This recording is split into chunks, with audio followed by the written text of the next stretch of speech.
조지 버나드 쇼라는 사람이 있어. 들어봤지? 조지 버나드 쇼. 그랬더니 들어봤대. 그 사람이 극작가야. 근데 그 사람이 1950년에 죽었는데 그 사람이 몇 살에 죽었냐면 94살에 죽었어. 94살에.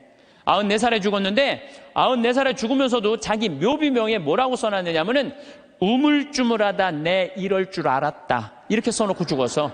94살에 죽으면서도 우물쭈물하다 내 이럴 줄 알았다. 이러고 죽었어. 무슨 얘기냐면 우리가 내일 하지 하다가요 소중한 일을 못하는 경우가 많아요. 이 게으른 사람들이요 내일 할게 그러다가요 아무 일도 못하고 죽는 경우가 많아요. 반갑습니다. 우선 기도 먼저 하고 시작하도록 하겠습니다. 성부와 성자와 성령의 이름으로 하느님 아버지, 우리가 이 세상 살면서 죄를 안 짓고 살 수는 없습니다.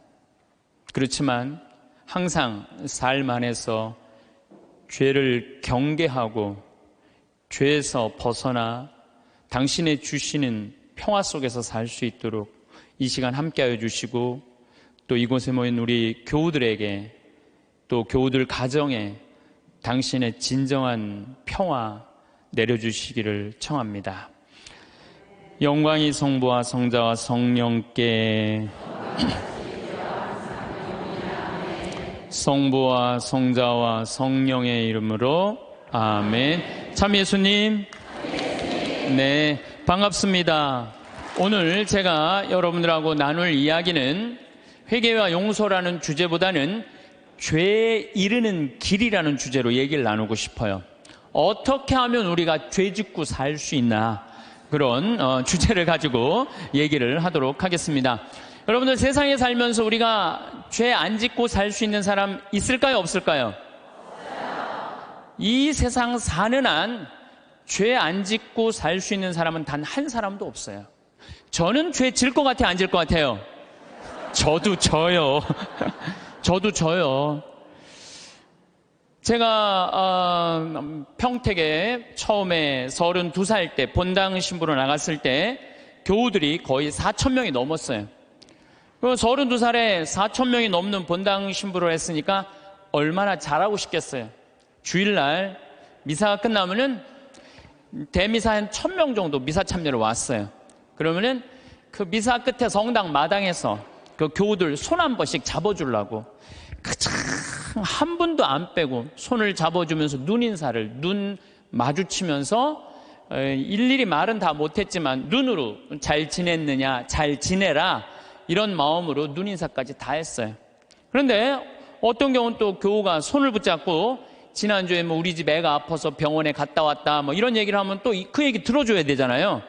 그래갖고 이렇게 제가 이렇게 얘기를 들어주면서도 귀는 그분 얘기를 듣고 눈은 지나가는 분들 계속 인사를 이렇게. 그래서 저는 제 나름대로 최선을 다해서 교우들 사랑의 마음을 전했다고 생각을 했어요. 근데 다음 주에 고해소에 들어와갖고 자매 하나가 막 우는 거예요. 신부님, 왜 나를 무시하느냐? 내가 돈이 없어 무시하냐? 아니면 사회적 지위가 낮아서 무시하냐? 내가 세상에서까지 무시받는데 성당에 와서까지 무시를 받아야 되느냐? 아니, 그게 무슨 말씀이냐고? 그러면은 이 자매가 하는 말이, 왜 지난주에 내 인사를 안 받냐? 남들 인사는 다 받고. 참, 저는 나름대로 교우들한테 다 한다고 했는데 그 와중에도 내가 그분의 인사를 받지 않았기 때문에 그분은 일주일 동안 내가 미웠던 거야. 내가 믿기도 하고 내가 성당에서 신부님한테 내가 이렇게 무시를 당하고 살아야 되나 굉장히 괴로웠던 거죠. 그래서 내가 그 고해 성사에 머리를 뒤지고 하는 말이 있어요. 그래, 사는 게 죄다. 사는 게 죄야. 사는 게 죄예요. 어떨 때 보면 이쁜 것도 죄예요. 이쁜 것도.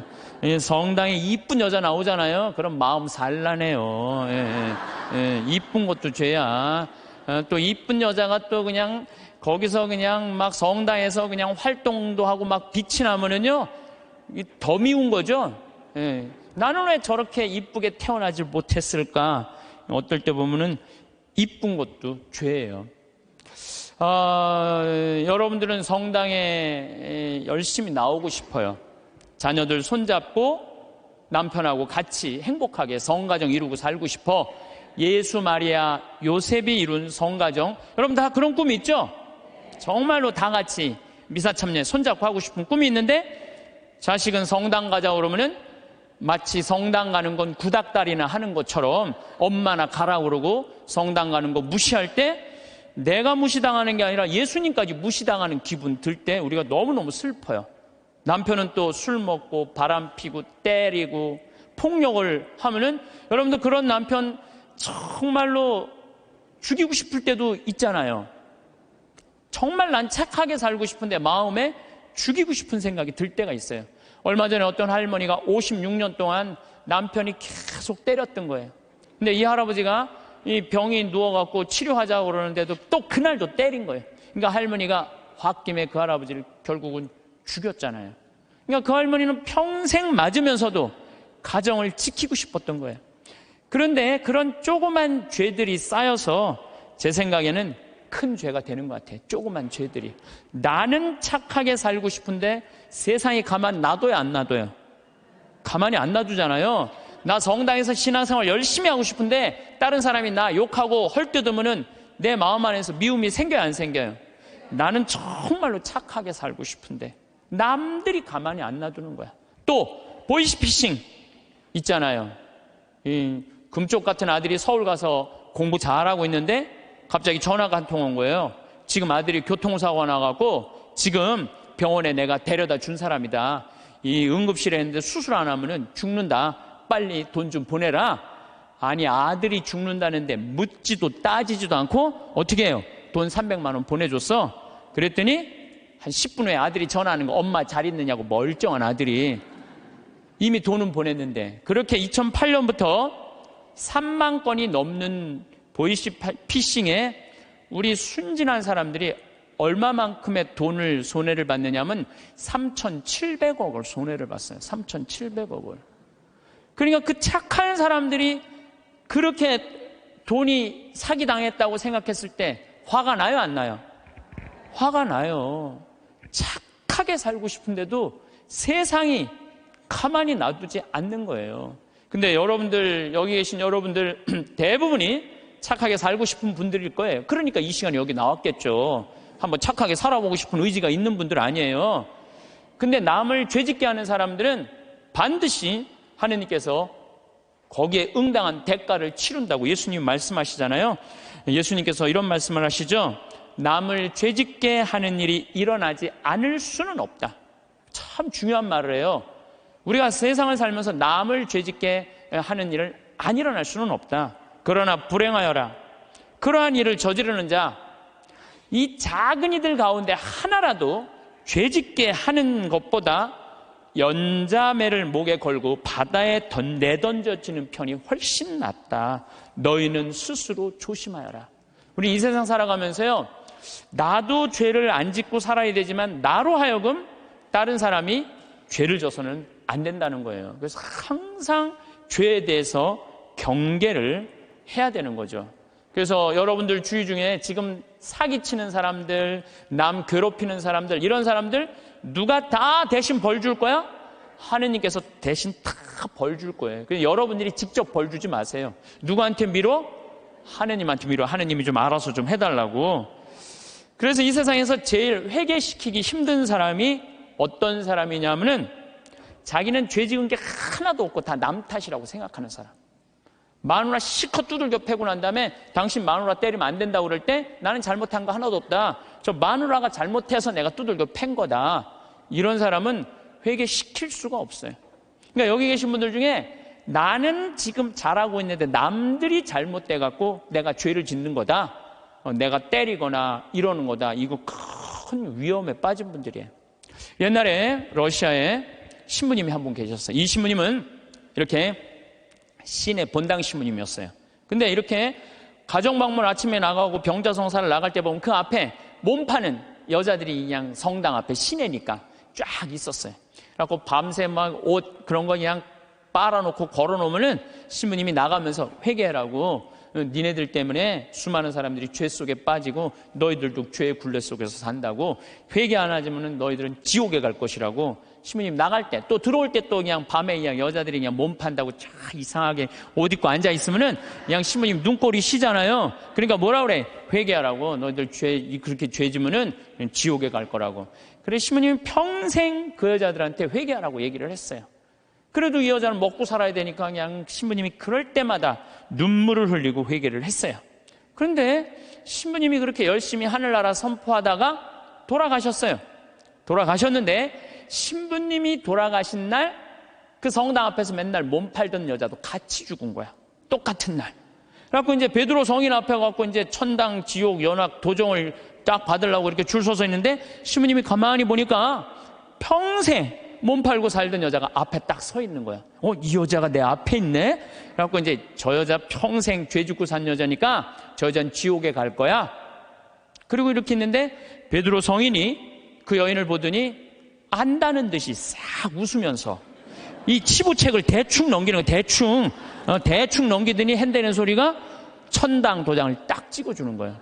신부님이 뒤에서 기가 막히잖아요. 저 여자가 어떻게 산 거 알면은 천당이라는 도장을 찍어줄 리가 없는데 저런 여자가 천당이면은 나는 만당이겠다. 만당. 저런 여자가 천당이면 난 만당이겠다. 그래갖고 신부님 차례가 딱 됐는데 베드로 성인이 신부님을 딱 보더니 안 됐다는 듯이 이렇게 쳐다보더니 이 장부를 자세히 꼼꼼히 넘기는 거예요. 그러더니 베드로 성인이 신부님은 지옥이라고 지옥 도장을 딱 찍은 거예요. 신부님이 따졌죠.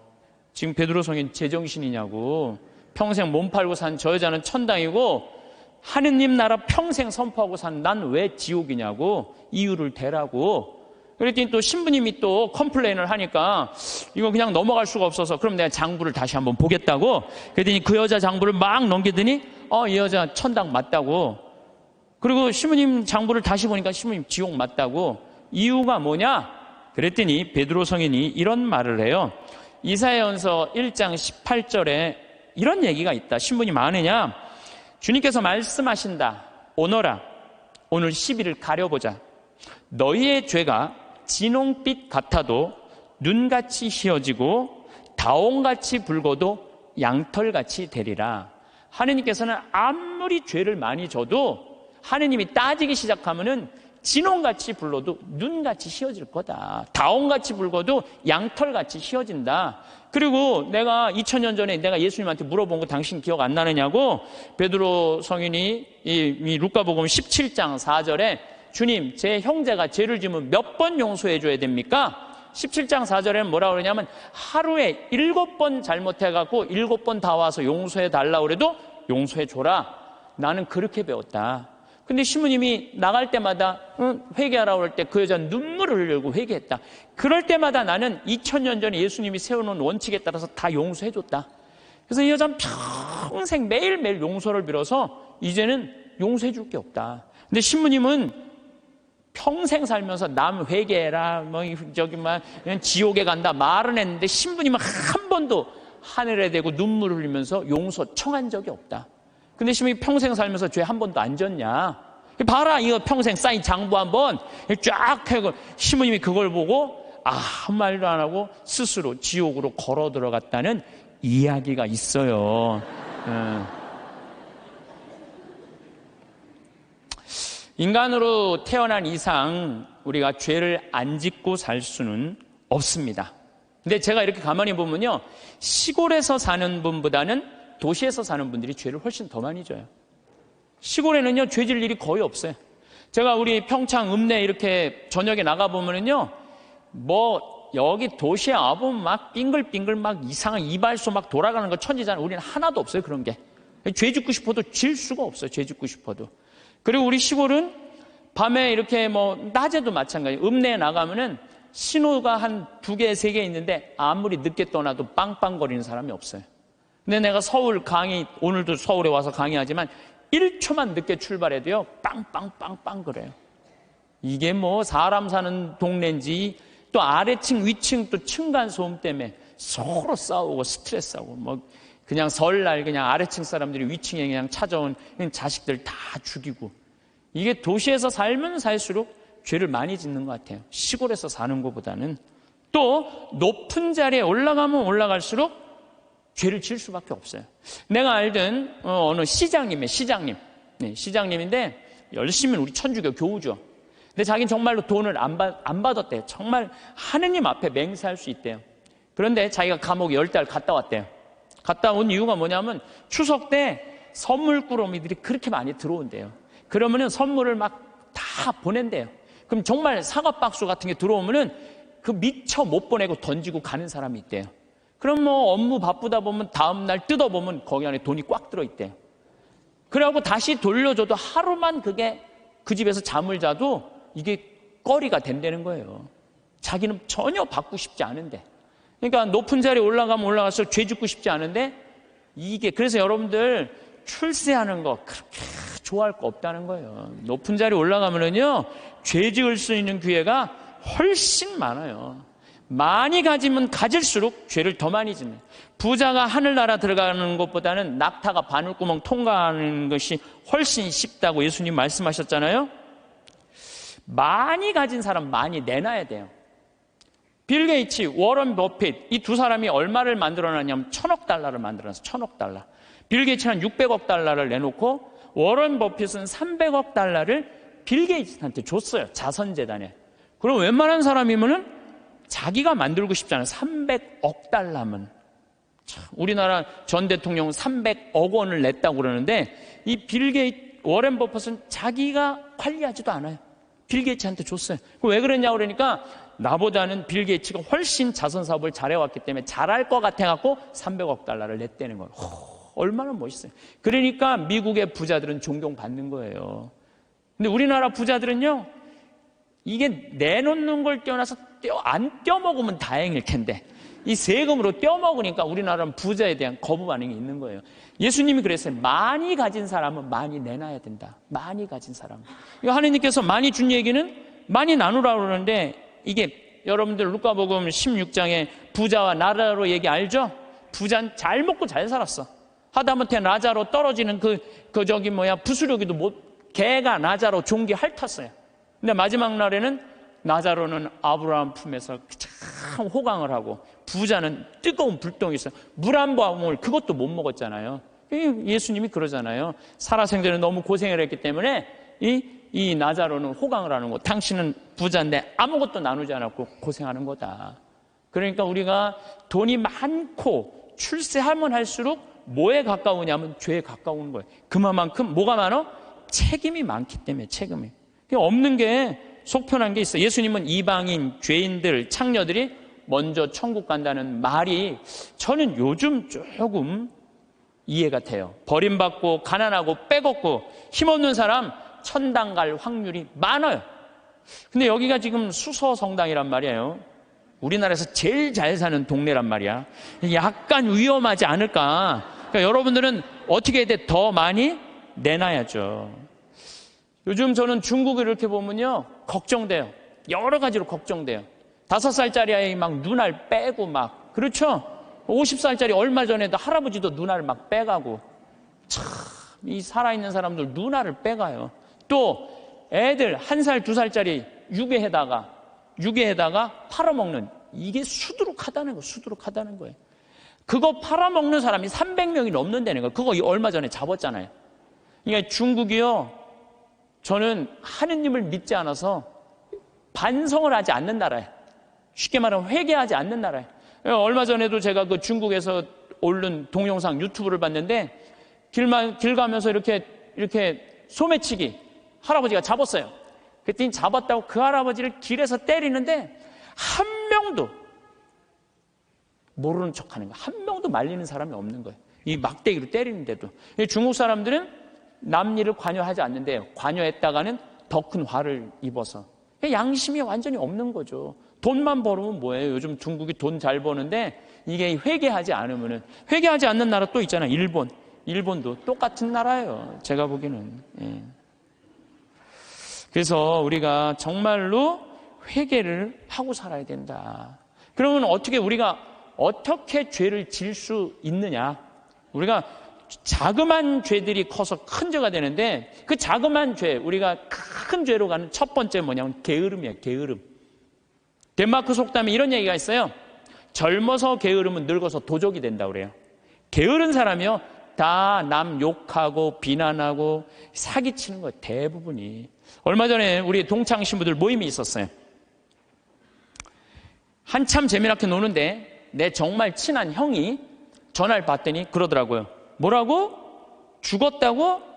아씨, 왜 죽어? 좀만 기다리지. 아씨, 내가 찾아가려고 그랬는데 왜 죽었어? 장례 미사가 언제야? 그렇게 묻더라고요. 월요일 날 전화를 받았으니까 수요일 날 수원 모전동 성당에서 장례 미사라고 알아서 딱 끊더라고요. 그래서 내가 너무너무 존경하고 좋아하는 형이길래 형 신부를 형, 경남 형 무슨 얘기야? 그랬더니 유일하게 대자가 한 명이 있는데 위암 말기였대요. 4기. 근데 이제 신부인 대부를 이제 보고 싶었던 거. 그 신부님이 대부니까. 그래서 보고 싶다고 연락이 계속 왔대요. 계속 왔는데 내일 가지 이렇게 미루다 보니까 대자 죽은 걸 못 본 거야. 그러니까 그냥 내일로 미루다가 그 소중한 대자 죽는 걸 못 본 거예요. 그게 전화를 끊더라고요. 그래서 내가 그 형한테 그래서 형, 영국의 조지 버나드 쇼라는 사람이 있어. 들어봤지? 조지 버나드 쇼. 그랬더니 들어봤대. 그 사람이 극작가야. 근데 그 사람이 1950년에 죽었는데 그 사람이 몇 살에 죽었냐면 94살에 죽었어. 94살에 죽었는데 94살에 죽으면서도 자기 묘비명에 뭐라고 써놨느냐면은 우물쭈물하다 내 이럴 줄 알았다. 이렇게 써놓고 죽었어. 94살에 죽으면서도 우물쭈물하다 내 이럴 줄 알았다. 이러고 죽었어. 무슨 얘기냐면 우리가 내일 하지 하다가요 소중한 일을 못하는 경우가 많아요. 이 게으른 사람들이요 내일 할게 그러다가요 아무 일도 못하고 죽는 경우가 많아요. 우물쭈물하다가 큰 코 닥치는 사람들 많아요. 여러분들 이런 분들도 많아요. 성당 나가. 나중에 나갈게. 내가 좀 더 늙으면 나갈게. 그러다가 성당 나가서 회개도 안 하고 정말 하느님 만나지도 않고 그러다가 갑자기 죽는 경우 많아요. 내일 가지 그러다가 그 중간에 그냥 시모님한테 병자성사도 못 받고 죽는 사람이나 뭐 달라요?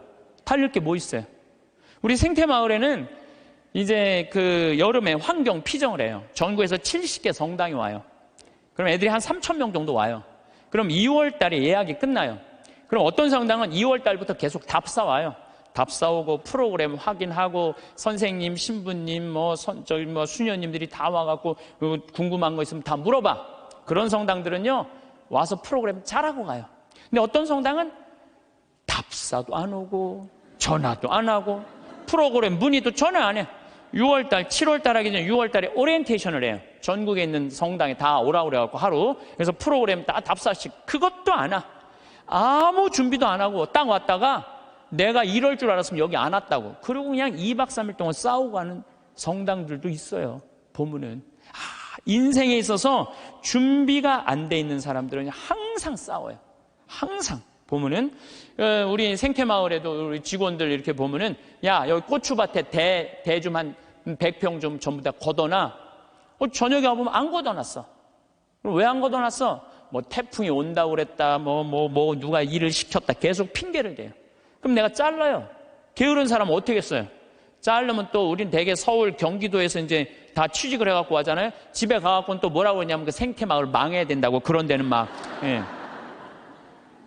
꼭 게으른 사람들이 남 핑계를 많이 대요. 마태복음 24장 45절에 보면 충실한 종과 불충실한 종 얘기가 나와요. 주인이 자기 종에게 집안 식솔들에게 제때 양식을 내줬는데 그렇게 하는 슬기로운 종이 있는가 하면은 주인이 늦게 오려니 하고 술 먹고 때리고 이래갖고 주인이 갑자기 어느 날 왔을 때 당황한다 이거죠. 그러니까 여러분들 우리가 인생을 살 때는 항상 부지런해야 돼요. 그러니까 여러분들 앞으로 5년 후에 내가 뭘 할 거다, 10년 후에 뭘 할 거다, 20년 후에 뭘 할 거다, 30년 후에 뭘 할 거다, 이거 계획 서 있어야 돼, 안 서 있어야 돼요? 서 있어야 돼요. 그런데 그냥 아무 계획 없는 분들, 여기 지금 50에 은퇴해갖고 나는 아무 계획이 없다. 그러면은 50에 은퇴하면은 죽어요, 안 죽어요? 그 죽으면 너도 편안하고 나도 편안하고 대한민국 다 편안한데 안 죽어요. 50이 넘어서 100살까지 안 죽는 거. 50년 동안 아무 계획이 없는 사람들은 게으르게 살 수밖에 없어요. 여러분들, 우리나라가 지금 100살 이상이 몇 명이냐면 13,400명이에요. 100살 이상이. 근데 더 놀라운 건 뭔지 아세요? 3년 전에 내가 100살 이상 넘은 사람들 조사를 했을 때 몇 명이냐면 2,400명이었어요. 2,400명. 3년 사이에 10,000명이 늘은 거, 10,000명이. 안 죽고 10,000명이 그대로 3년 사이에 10,000명이 늘은 거예요.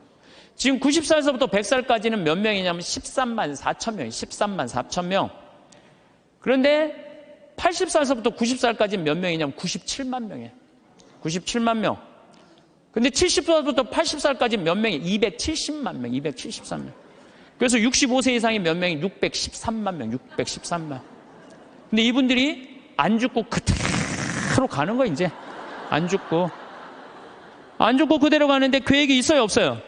계획이 없는 거예요. 이거 큰일이에요. 저는 제가 신학교 때 무슨 세미나를 했느냐 하면은 30년 전 얘기예요. 신학교 때 무슨 세미나를 했느냐면은 앞으로 주 5일째가 되면은 사람들 성당 안 간다. 토요일 날, 일요일 날 놀러 나가지 성당 안 간다. 그리고 한두 번 놀러 나가다 보면은 특히 천주교는 고해성사 봐야 되고 귀찮으니까 냉담길로 들어선다. 프랑스 예를 들었어요. 프랑스는 신자가 95%인데 미사 참여는 8%밖에 안 돼요. 90%가 성당 안 나가는 거야. 우리 한국 천주교도 그 꼴이 올 거다. 그런 세미나를 했었어요. 그래? 만약에 그렇다면은 내가 신부가 될 때는 나는 이렇게 해야지. 시골에다가 아름다운 데다 집 져놓고 토요일 날, 일요일 날 클리 놀러 와라. 클리. 놀러 와서 거기서 미사 참여도 하고 교육도 받고 찬양도 해자. 그래갖고 저는 신학생 때부터 생태마을 꾸밀 걸 생각을 했었어요. 그때부터 나는 공부도 하고 책도 읽고 그래서 신부 되자마자 저는 땅 보러 다녔어요. 돈이 한 푼도 없는데도 30억짜리 50억짜리 땅 보러 다녔어요. 진짜로. 나는 하느님께서 우주를 나는 15,000평을 만드는데 하느님은 우주를 창조했잖아요. 우주를 창조하고 뭐라 그랬어요? 보신이 참 좋았다. 첫날도 보신이 참 좋았다. 둘째 날도 보신이 참 좋았다. 셋째 날도 보신이 참 좋았다. 여섯째 날 마지막 인간 만들어 놓고 보신이 참. 나는 그 느낌 아니까. 내가 우리 평창 생태마을을 꾸며놓으니까 교우들도 많이 오고. 그랬더니 이제 주교님께서 저를 부르시더니 수원 교구에 15만 평이 있다는 거예요. 여주에. 거기를 생태마을로 꾸미라는 거예요. 그래서 요즘 제가 그 생태마을 꾸미느냐고 진짜 바빠요. 그러니까 그냥 하루가요 금쪽 같아요. 15,000평 꾸미는데 15년 걸렸는데 15만 평 꾸미려면 몇 년이 걸릴 것 같아요. 경험도 있고 나름대로 역량도 생겼으니까 거기 한 10년 정도는 충분히 꾸밀 것 같아요. 그러니까 저는 60살 때까지 할 일이 줄을 서서 기다리고 있는 거예요. 그러니까 게으를 시간이 없는 거예요. 게으를 시간이. 근데 이번 3월 달에 아프리카 잠비아를 갔는데 80만 평의 농토를 수녀님들이 갖고 있더라고요. 근데 2만 평밖에 안 한 거, 2만 평밖에. 그래서 수녀님 왜 이 넓은 농토를 다 풀밭으로 그냥 황무지로 놔두고 왜 2만 평밖에 농사를 못 짓느냐? 그랬더니 신부님 기계가 아무것도 없는데 손으로 한 사람이 최대한 농사 지을 수 있는 게 1,000평이에요, 1,000평. 거기 한 20명 되는데 20명이 다 줘봐 2만 평밖에 못 하는 거. 기계 살 돈이 없다는 거예요. 그래서 내가 수녀님한테 약속을 했어요. 수녀님, 내가 한국에 가서 포크레인, 트랙터, 경운기 다 사서 보내줄 테니까 걱정하지 말아라. 내가 내년에는 이 80만 평 완전히 농장으로 만들어주겠다. 그렇게 약속을 그냥 하고 왔어요, 제가. 그냥 하고 왔는데, 아니, 여기 딱 한국에 와갖고 제가 강의 때 몇 번 얘기했어요. 좀 도와줬으면 좋겠다. 한 2억 정도면 될 것 같으니까 여러분들 도와줬으면 좋겠다. 근데 교우들이 또 우리 절에 다니시는 분들, 교회 다니시는 분들까지 보내주는 거예요. 근데 3억이 들어왔어. 난 2억이면 되는데 굳이 3억까지 들어와. 3억. 그런데 막상 포크레인을 사고 트랙터를 사고 경운기를 사고 이래 보니까 딱 3억이 드는 거예요. 그러니까 하느님 계산하고 내 계산하고는 달랐던 거예요. 하느님은 3억인데 제가 왜 2억이라고 그럴까? 하느님이 3억을 보내준 거죠. 근데 요즘은 시절이 좋아갖고 택배로 다 가요. 그래서 내가 오늘 인천항에 가서 내일 이제 택배로 가는 거 축성 다 해주고 그리고 왔어요. 그러니까 이제 이거는 제가 박수를 받아야 될 게 아니고 정말로 함께 해줬던 그 많은 분들, 1,000만 원씩 봉헌해 주신 분들이 받을 박수예요. 전 아무것도 한 게 없어요. 그러니까 이제 거기 갖고 이제 80만 평 농토를 꾸미고 거기를 나는 대학까지 해줄 생각이에요. 대학까지. 그 대학까지 만들어주려고 생각을 해보니까 또 한 10년은 내가 그러니까 난 70살 때까지 일이 기다리고 있는 거예요. 70살 때까지. 70살 때까지 우리 신부들이 70에 은퇴하거든요. 근데 은퇴하기 전까지는 나는 일이 기다리고 있는 거예요. 게으르지 않을 수 있는 거죠.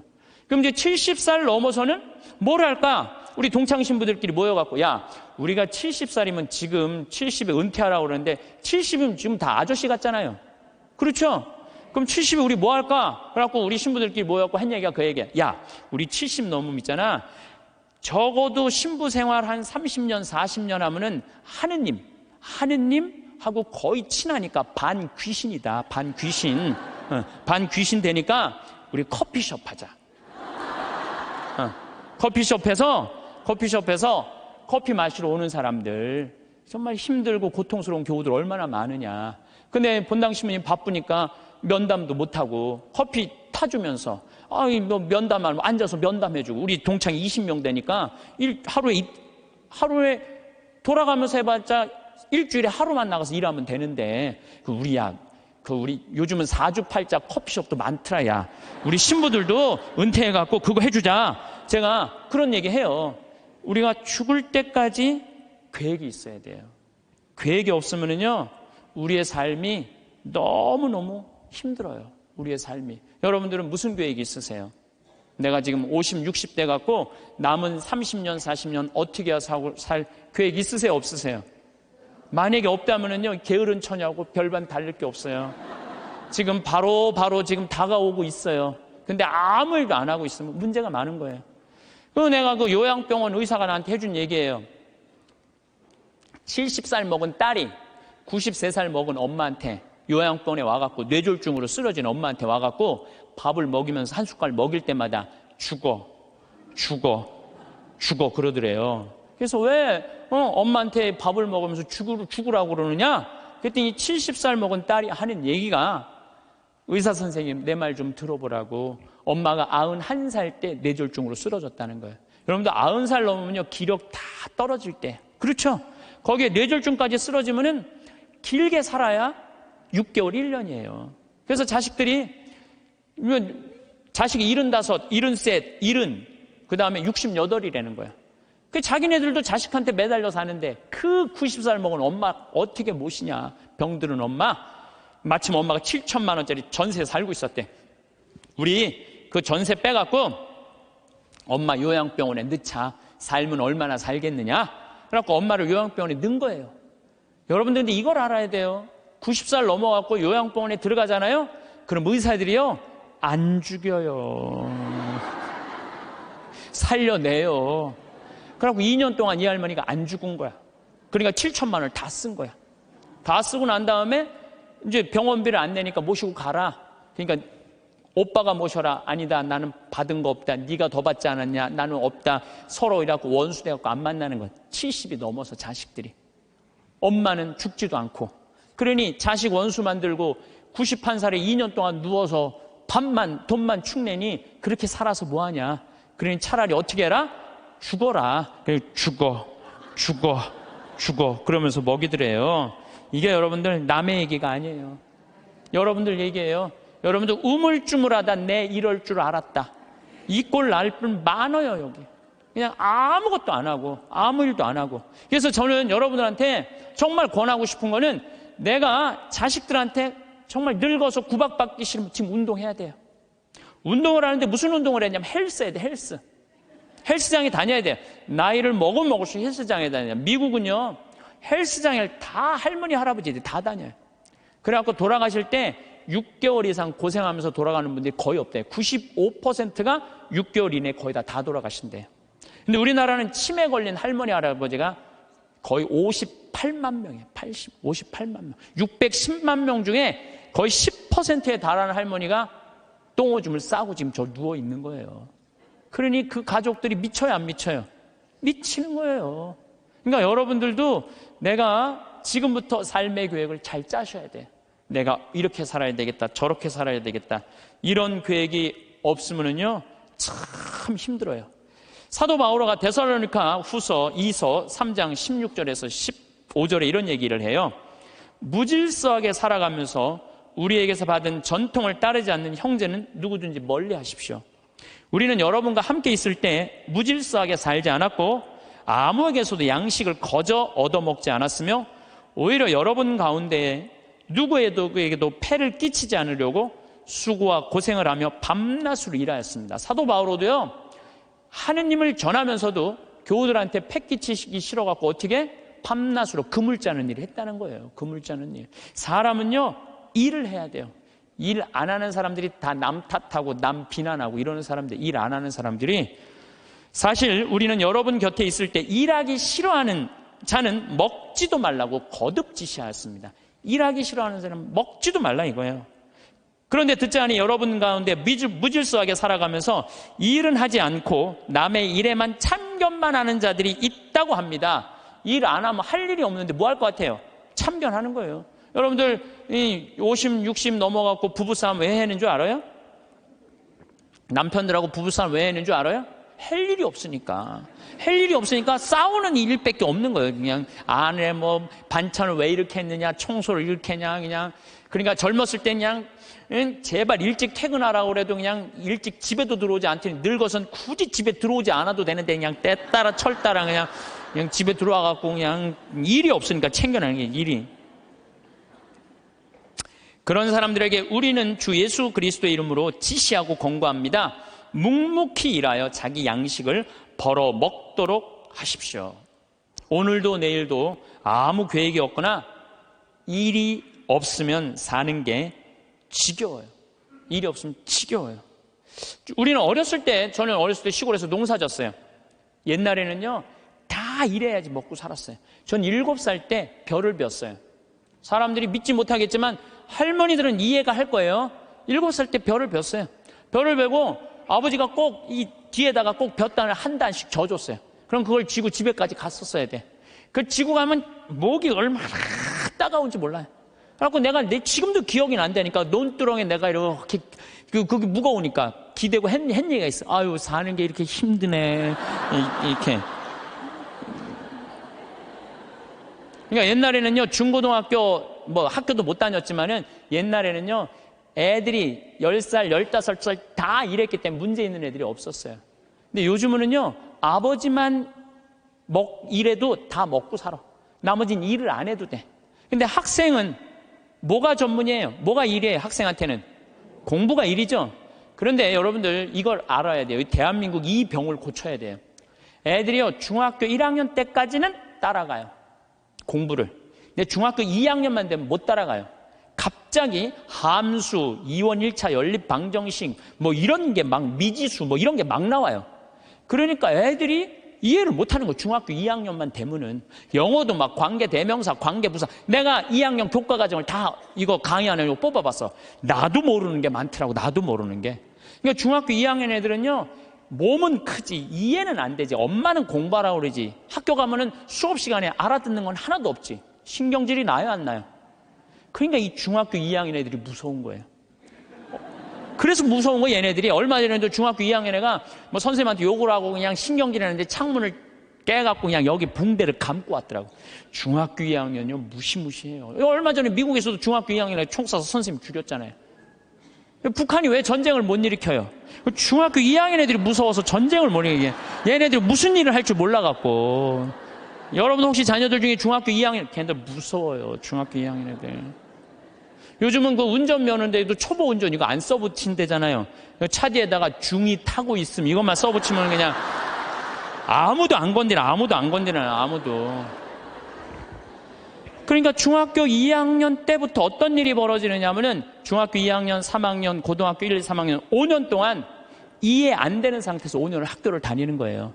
그러니까 이때부터 뭘 하느냐면 게임을 하는 거예요. 이때부터 게임을 하는 거예요. 그건 이해가 되니까. 게임은 이해가 되잖아요. 몇 번만 하고. 그리고 시험은 한 번 못 보면 그걸로 끝나지만 게임은 한 번 실패해도 다음에 다시 기회 줘요 안 줘요? 머리만 살면 계속 기회를 주잖아요. 그러니까 애들이 게임에 미치는 거예요. 그러니까 5년 동안 게임을 하면은요 정상적인 애들이 거의 없어요. 근데 독일은요 딱 7학년제로 해갖고 중학교 2학년 딱 나이 돼갖고 얘가 공부를 이해를 한다. 그럼 인문계 학교로 보내요. 공부를 이해 못한다. 그럼 기술학교로 보내요. 기술학교로. 그러니까 얘네들은 스트레스 받을 일이 하나도 없는 거야. 우리나라는 이해하는 놈이나 못하는 놈이나 다 고등학교 3학년 때까지 가는 거야. 이제 내일 모레 이제 수능 볼 때까지 다 같이 가는 거야. 수능 볼 때까지. 그러니까 5년 동안 얘네들이 다 학교 폭력에, 왕따에, 자살에 수많은 문제들을 일으키는 거예요.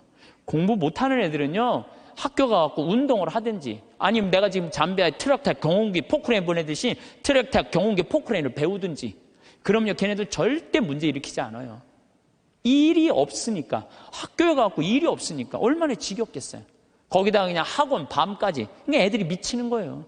그러니까 요즘 애들이 제정신 있는 애들이 별로 없는 거죠. 그래서 제가 항상 드리는 말씀이 그거예요. 고등학교 3학년 여러분들 자녀들 가운데, 고등학교 3학년 자녀들 가운데 애는 착해. 등치는 산만하고 머리가 안 돌아가. 그런 애들은 우리 생태마을에 취직시키세요. 우리 생태마을에 지금 농장도 10명이 필요하고 주방도 10명이 필요해요. 왜냐하면 농장에요, 천지가 돈이에요. 여러분 고개만 돌리면 천지가 돈이에요. 왜? 이 10월 1일부터 한 20일까지 깻잎 따거든요. 깻잎만 작년에 우리가 5천만 원, 5천만 원어치 깻잎을 담아서 팔아요. 그러면은 2억 원어치를 따도 2억 다 팔아요. 근데 딸 손이 없는 거야. 딸 손이.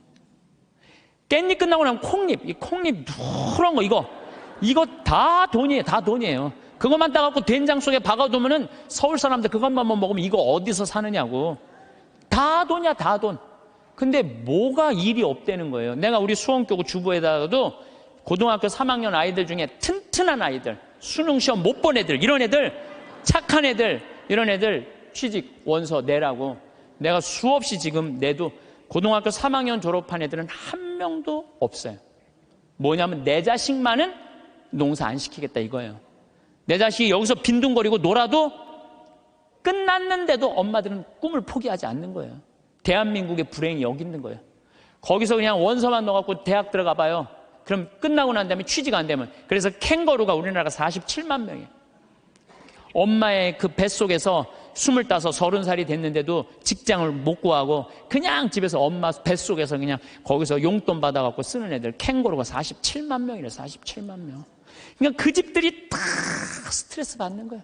죽이느니 원수니 너 같은 걸 낳고 내가 미역국을 끓여 먹은 내가 미친놈이라는 둥 뭐 이런 일들이 벌어지는 거예요. 저는 그래서 이런 생각이 들어요. 지금 시골에 우리가 농민들이 한 350만, 한 360만 정도 되는데 다 70, 80, 90의 나이가 취직, 지금 20대들 놀고 집에서 컴퓨터 게임 이거 하는 애들 전부 다 거기 취직시키라는 거예요. 뭐 국가에서 월급도 좀 주고 그래갖고 앞으로 블루오션은 농업이에요. 농업이 블루오션이에요. 사람이요 일을 해야지 죄를 안 져요. 일하는 사람은요 남 탓할 시간 없어요. 남 핑계 댈 시간 없어요. 일이 막 하는 사람 하루하루가 금쪽 같은데 남 욕할 시간이 어딨어. 아무것도 할 일 없는 사람이 대통령부터 저 밑에까지 다 욕하는 거예요. 온갖 거 다 참견하면서 다 일 없는 사람들이 남 욕하는 거지 일 있는 사람은요 남 욕할 시간이 없어요. 그래서 우리가 진짜 무서운 거는 일을 안 하는 거다. 요즘 일하고 싶어도 일자리가 없다고들 하는데 우리나라들 중소기업, 농촌 천지가 일손이 모자라요. 우리 형님도 뭐 큰 형님도 한 40명 정도 공장에서 데리고 일을 하는데 우리나라 아이들은요 일주일만 하면 다 내던지고 간대요. 그러니까 우즈베키스탄, 파키스탄 뭐 이런 데서 방글라데시 얘네들 쓸 수밖에 없다는 거예요. 나도 한번 공장에 가보니까 다 까만 애들이 그냥 눈이 그냥 하얀 애들이 막 이런 애들이 다 일을 하더라고요. 그러면서도 우리는 일자리가 없다고 이러니 이게 얼마나 얼마나 답답하냐 이거예요. 여러분들 섹스피어는 이런 얘기를 해요. 잠자는 거인보다는 부지런한 난장이가 낫다 그래. 아무리 능력이 뛰어난 자라도 부지런한 사람을 이길 수가 없어요.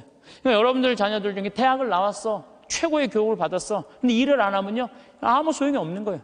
고등학교, 중학교 나왔지만 열심히 일하면요 얘네들이 훨씬 낫다는 거예요. 근데 우리나라는 노동의 신성한 가치를 꼭 펜대를 굴려야지 훌륭한 사람이란 이 머릿속에 이 게으름 때문에 대한민국이 죄 속에 드는 거예요.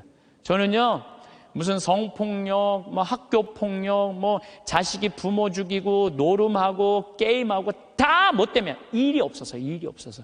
일만 하면요, 이런 죄들 싹 없어져, 싹 없어져. 예, 우리 뭐 농장 직원들이 하는 얘기가 있어요. 해만 지면 잔다는 거지. 아무 생각 없이 사는 거야. 아무 생각 없이. 해만 지면. 그냥 밭에 나가서 그냥 일하고 그냥 해만 지면 자고 다음날 일어나고 또 해만 지면 자고 해만 지고 자. 얼마나 좋아요. 근데 아침부터 아무 할 일이 없어. 힘은 흘러 넘치는데 어떻게 했어요? 죄질 수밖에 없는 거죠. 그래서 작은 죄들이 모여서 큰 죄가 되는 거예요. 그래서 첫 번째 우리가 경계해야 되는 건 게으름이에요. 게으름. 여러분들도 레지오를 하든지 연령회를 하든지 호스피스 봉사라든지 헬스라든지 수영장을 다니든지 등산을 다니든지 일을 해야 된다는 거예요. 두 번째 우리가 죄로 가는 길은 뭐냐면은 시기심이야. 이거는 다음 주에 하도록 하겠습니다. 죄는 가까이 있다는 말씀이 인상 깊었어요. 내일로 일을 미루지 말고 인생 계획을 세우며 삶의 계획에 대한 말씀이 너무 좋았던 영상입니다. 인생 계획을 세워야 하는 이유를 설명하는 속담 공유합니다. 이 속담들은 계획의 중요성을 강조하고 목표를 달성하기 위해 준비와 노력이 필요하다는 것을 알려줍니다. 익숙한 속담들은 반갑기도 합니다. 몇 가지 알고 계시나요? 속담 공유드립니다. 돌다리도 두들겨보고 건너라. 철저하게 계획하고 준비하는 것이 중요합니다. 아무리 확실해 보여도 확인하고 행동하는 것이 안전합니다. 호랑이를 잡으려면 호랑이 굴에 들어가야 한다. 큰 목표를 이루기 위해서는 위험을 감수하고 계획적으로 접근해야 합니다. 대담함과 철저한 계획이 필요합니다. 뿌린 대로 거둔다. 계획하고 노력한 만큼 결과를 얻을 수 있습니다. 노력과 계획의 중요성을 강조합니다. 일찍 일어나는 새가 벌레를 잡는다. 일찍부터 계획하고 준비하는 사람이 더 많은 기회를 얻고 성공할 가능성이 높습니다. 시간 관리를 잘하는 것이 중요합니다. 준비 없는 자는 기회도 없다. 준비하지 않으면 기회가 와도 그것을 잡을 수 없습니다. 계획과 준비의 중요성을 강조합니다. 가는 말이 고와야 오는 말이 곱다. 좋은 관계를 형성하려면 좋은 계획과 행동이 필요합니다. 사람들과의 관계도 미리 계획하고 준비해야 합니다. 하늘은 스스로 돕는 자를 돕는다.